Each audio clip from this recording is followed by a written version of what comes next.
Imperio Titán capítulo 61. El arco y la flecha carmesí. Dije que en cuanto los titanes lleguen al bosque nos dividiremos. Explicó Mike a los dos cadetes que estaban detrás de él. Nos dividiremos en 4 equipos, reclutas y soldados por igual en cada unidad. Cuando dé la señal, nos dispersaremos en diferentes direcciones simultáneamente. Avisen a los civiles. No se enfrenten al enemigo. ¿Quién de ustedes conoce mejor la zona? Yo, señor. Respondió Sasa levantando la mano derecha. Mi pueblo está justo al norte de aquí. Conozco esta región como la palma de mi mano. Luego se volvió hacia Connie. Connie también. Dígaselo. Connie, sin embargo, estaba en estado de shock, completamente ajena a lo que Sasa acababa de decir. ¿Qué pasa? Preguntó preocupada. Mi aldea está al sur. De ahí vienen los titanes, dijo finalmente mientras recuperaba lentamente la fuerza para mover la boca. Señor, quiero ir a casa, continuó con su tono de voz sorprendido. Necesito ver si mi familia está a salvo. Por favor, señor. Muy bien. Guía al equipo del sur a los demás asentamientos primero, y luego podrás regresar a tu aldea. Gracias, señor. Una vez que el grupo estaba a punto de ingresar al bosque, todos se dividieron en 4 grupos separados, dejando solo a Mike y Annie para regresar y atraer a los titanes. Después de separarse del grupo, Sasa se dirigió directamente a su aldea para advertir a su familia y a los aldeanos restantes sobre los titanes invasores. El nombre oficial de la aldea era Da Upper.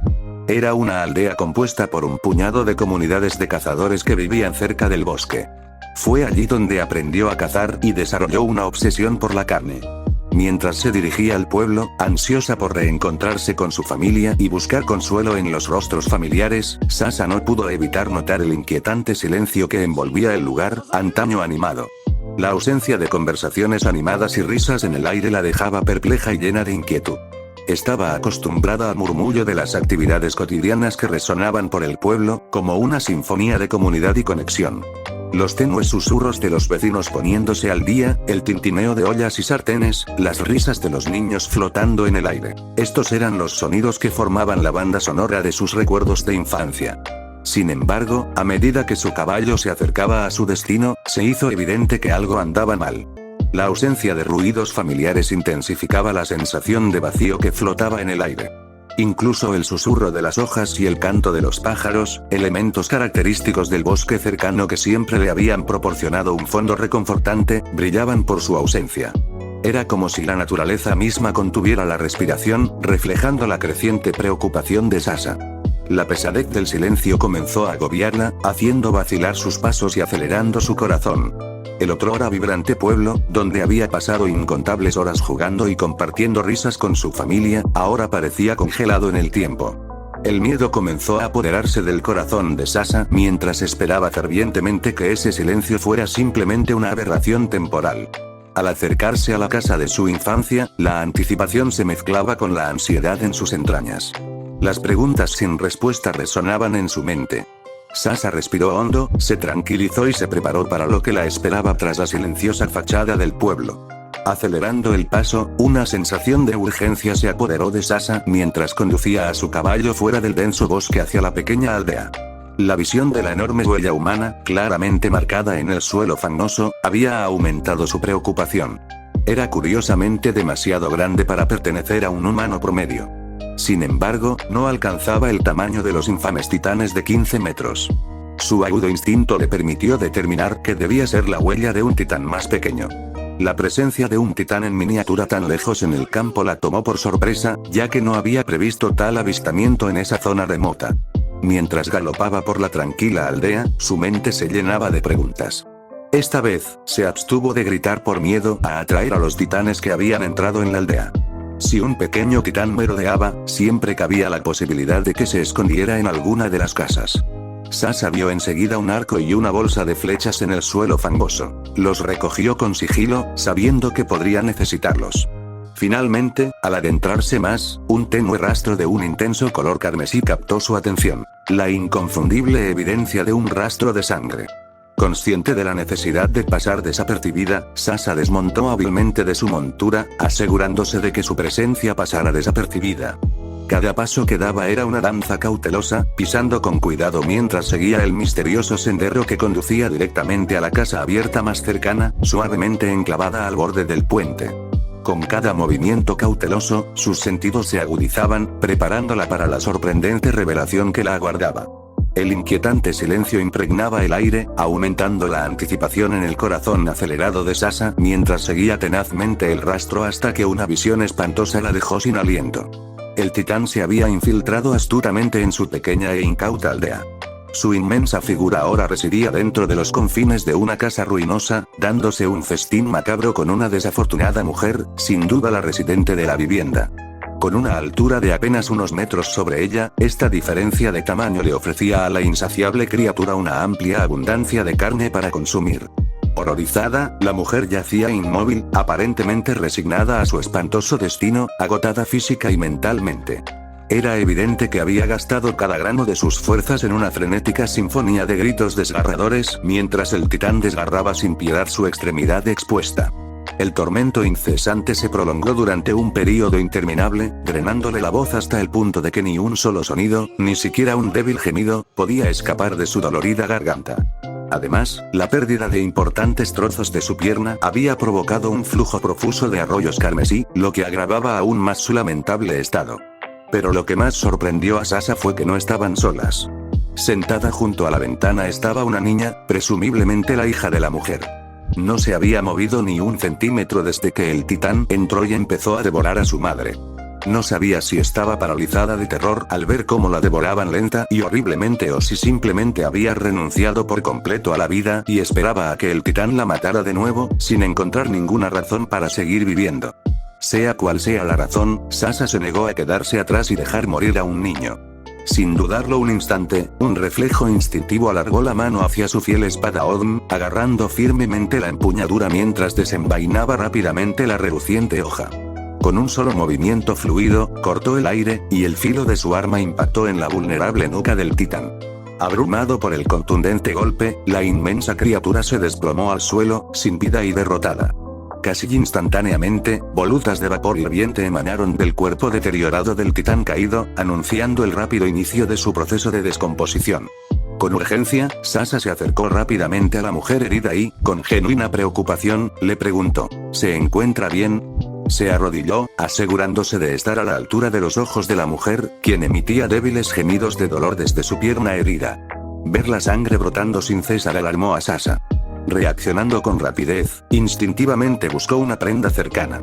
Con ella, improvisando un torniquete, lo sujetó firmemente alrededor del muslo de la mujer en un valiente intento por detener la hemorragia y proporcionar alivio inmediato.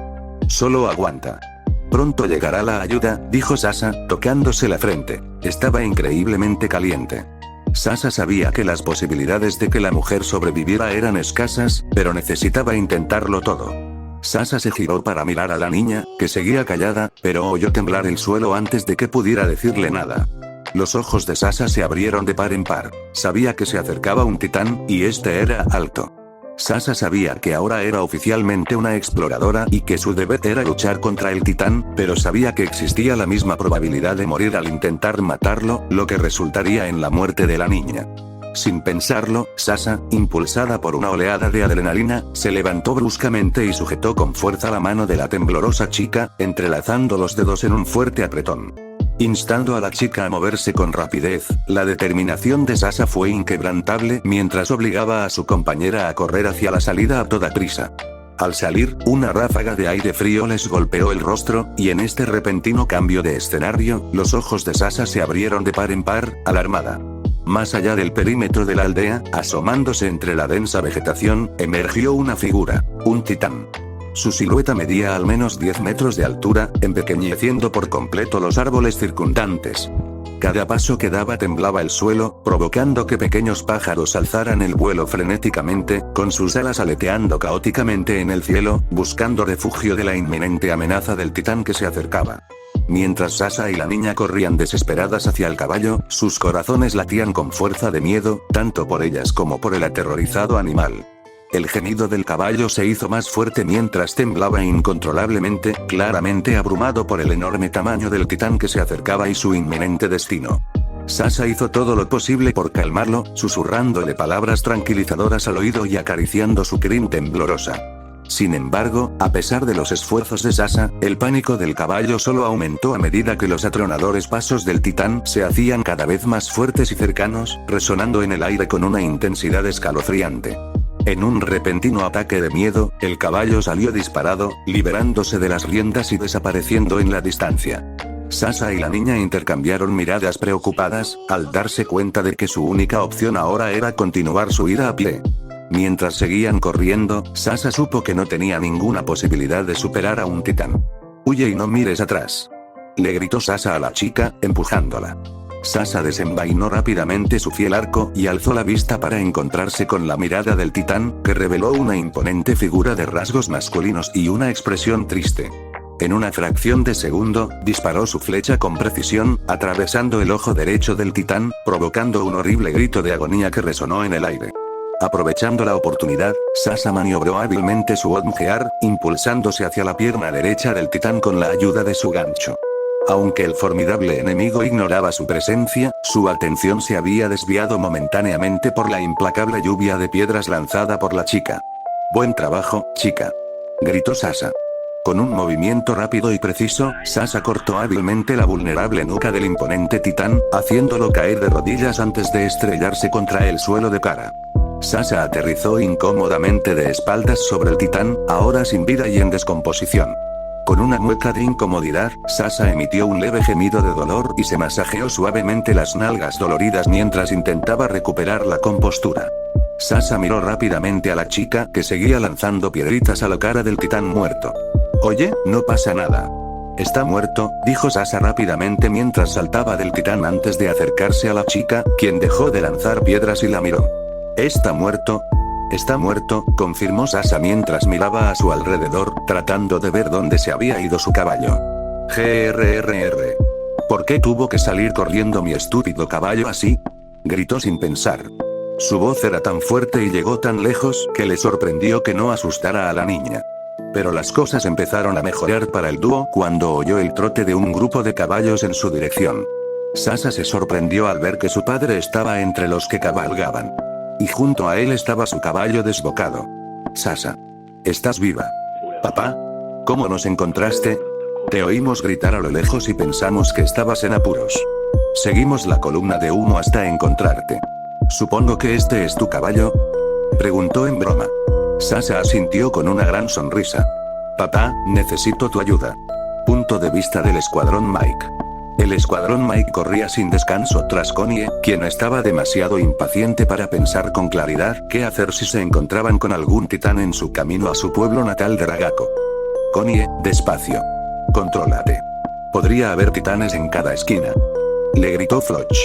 Connie ignoró sus advertencias y aceleró el paso de su caballo.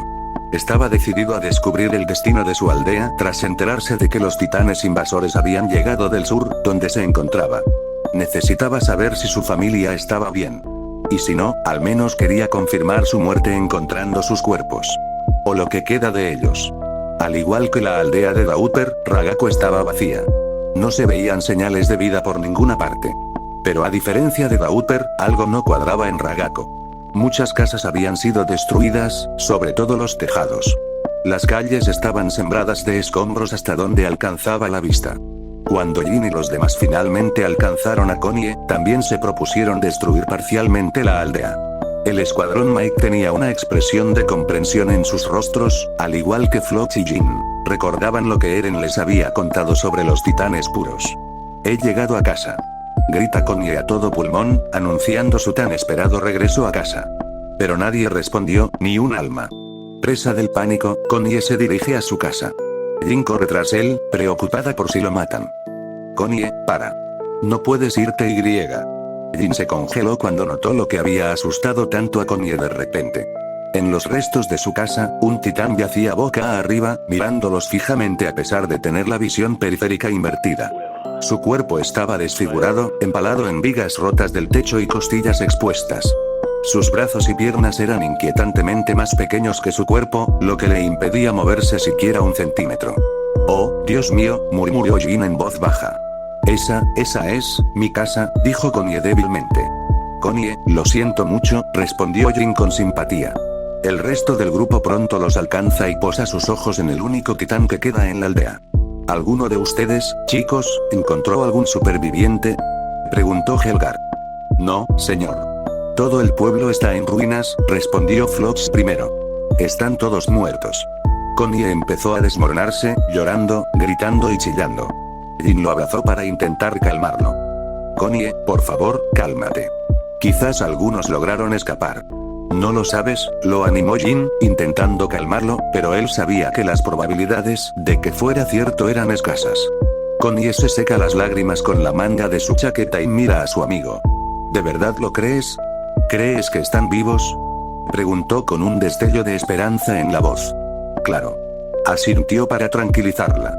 Es la única explicación lógica de por qué no hemos encontrado ningún rastro de masacre en este lugar. Jin sintió ganas de golpearse a sí mismo por decir eso. Sabía lo que probablemente había pasado y se sentía fatal por estar mintiéndole a Connie. Quedarnos parados preguntándonos qué pasó no cambiará el hecho de que los aldeanos se han ido. Hemos cumplido con nuestra tarea de advertir a todas las aldeas cercanas. Deberíamos regresar al norte y alcanzar a los demás. También registraremos el costado de la muralla rosa y localizaremos el agujero. Si lo logramos, podremos usar los poderes de Titán de Eren. Salgamos, ordenó Helgar, interrumpiendo los pensamientos de Jin. El grupo saluda a su líder y se prepara para abandonar la aldea. Connie aún estaba entristecida por las revelaciones que Helgar había mencionado antes, por lo que le pidió que prestara la debida atención a lo que acababa de decir. Vamos, Connie. Tenemos que irnos. Aquí no hay nada para nosotros. Jin le sacude ligeramente el hombro, sacándolo de su enfado. Bien, murmuró Connie mientras seguía a Jin fuera del pueblo. Bienvenido a casa. Mientras Connie volvía a subir a su caballo, se quedó paralizado al oír una voz extraña que lo llamaba débilmente. Lentamente, volvió su atención al titán que yacía sobre su casa. Sus ojos no lo habían abandonado ni una sola vez desde que regresó. No estaba seguro de si sus oídos lo engañaban o no, pero por un breve instante, tuvo la extraña sensación de que provenía del titán. «Jin, ¿oíste eso?», preguntó Connie en voz baja, casi como un susurro inquietante. «¿Ese titán habló?». «Sí», respondió Jin, completamente sorprendido. No esperaba que un titán puro pudiera hablar. Connie se acercó lentamente al titán, pero Jin lo detuvo rápidamente, poniéndole una mano en el hombro para detenerlo. «¿Qué haces?», preguntó Jin. Connie se giró para mirarlo, con el rostro pálido como la nieve. «Puede que suene loco, pero parecía mi mamá», gritó Connie, con los ojos abiertos de par en par por el pánico. Jin suspiró, mirando al titán, que los observaba con ojos hambrientos. Aunque quería ayudar, sabía que debían completar su misión antes de enfrentarse al titán inmóvil. «Connie», dijo Jin con firmeza. Connie salió de sus pensamientos y miró a Jin. «Sé que es difícil para ti, pero recuerda que tenemos un trabajo que hacer. Este titán no se puede mover, así que podemos volver aquí más tarde». «De acuerdo», casi suplicó Jin. Connie parecía confundida al mirar al titán, quien seguía mirándolo fijamente. Sintiendo una oleada de exasperación creciendo en su interior, Connie no pudo evitar soltar un profundo suspiro, reflejo de su creciente frustración. Decidido, pasó junto a Jin, con la mirada fija en el caballo que esperaba pacientemente cerca. Agarrando las riendas con firmeza, Connie montó sin esfuerzo su corcel, imitando a Jin, quien rápidamente lo siguió. Mientras se embarcaban en su persecución conjunta, la voz de Connie resonaba con una certeza inquebrantable, sin permitir que ninguna duda nublara su convicción. «Tienes razón, pero sé lo que oí», declaró, con una determinación inquebrantable en sus palabras. Espoleando a su caballo con una patada decidida, Connie corrió hacia adelante, Jin lo siguió a su ritmo e intentó alcanzarlo furtivamente. Mientras avanzaban, Jin miró de repente hacia arriba. Sus ojos se abrieron de par en par al verlos, al igual que Connie, boquiabierta, volando sobre ellos. «¿Qué demonios?»,